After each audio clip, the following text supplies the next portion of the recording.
It wasn't Flight 5342, it was a completely different aircraft flying above his position. This misidentification proved costly. The pilot, certain he was operating safely, continued his course. Tragically, he ended up flying directly into the path of an oncoming aircraft. The sequence of events highlights the immense complexity and risks of aviation, where even small communication errors or lapses in situational awareness can lead to dangerous, life-threatening outcomes. Let's take a look at a different case scenario of a Jeju Air Flight 2216. This South Korean airline was granted permission to land from the south on runway 1 northward. But control tower cautions against bird activity, so the aircraft made a slight deviation in flight path.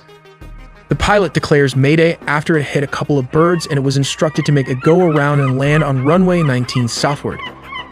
It was at this moment the airplane encountered another problem with the landing gear, which did not open.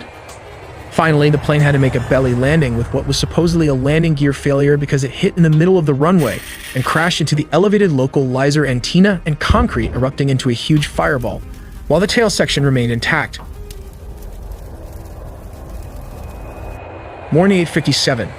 ATC broadcasts a cautionary advisory about bird activity in the vicinity of the airport. 8:59. The pilot of Flight 7C2216 reports a bird strike, declares an emergency with repeated. This is what he said: Mayday, Mayday, Mayday, calls and notifies ATC with the message: bird strike, go around. Just 1 minute after the bird strike at 9 o'clock.